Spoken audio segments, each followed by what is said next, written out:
स्वागत है कहानियों के पिटारा में, जहां हर कहानी सिर्फ सुनी नहीं जाती, महसूस होती है।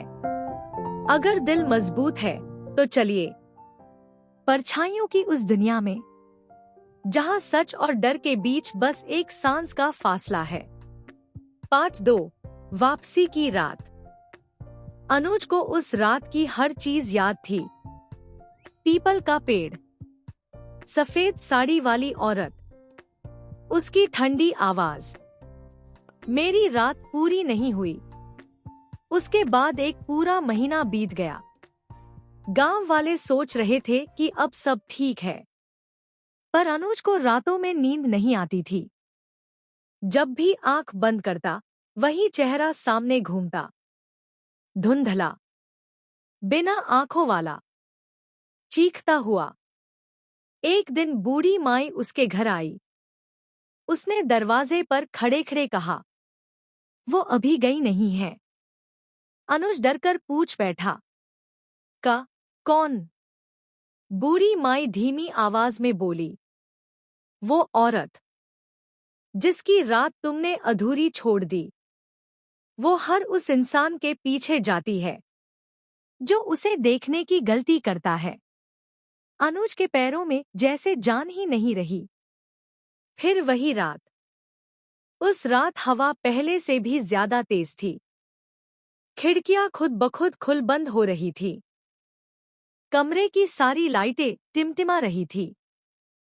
अनुज बिस्तर पर बैठा कांप रहा था। अचानक खिड़की के बाहर से आवाज आई, अनुज। उसका दिल जोर से उछला। उसकी रूह तक कांप गई। धीरे धीरे खिड़की के बाहर कुछ हिल रहा था, जैसे सफेद कपड़ा हवा में लहरा रहा हो।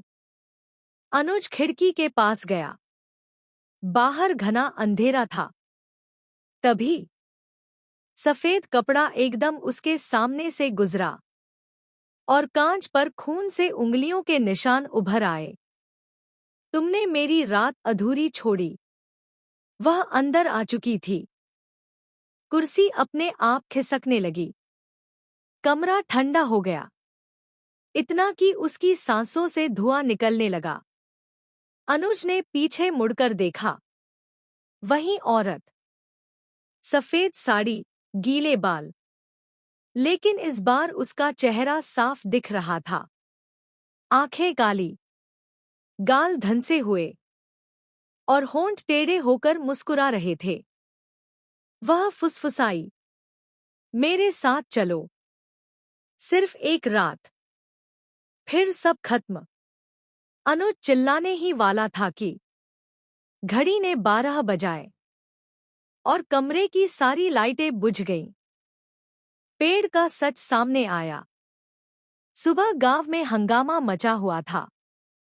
गांव का हर इंसान पीपल के पेड़ के पास खड़ा था और वहां जमीन पर अनुज की चप्पलें पड़ी थीं, उन्हीं की तरह जैसे पहली बार वह भागा था।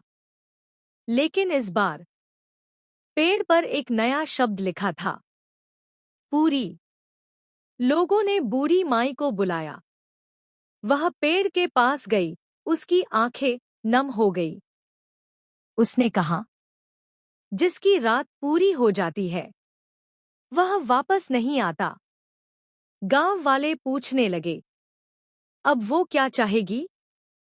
बूढ़ी माई ने धीरे से कहा, अगली रात, नया इंसान।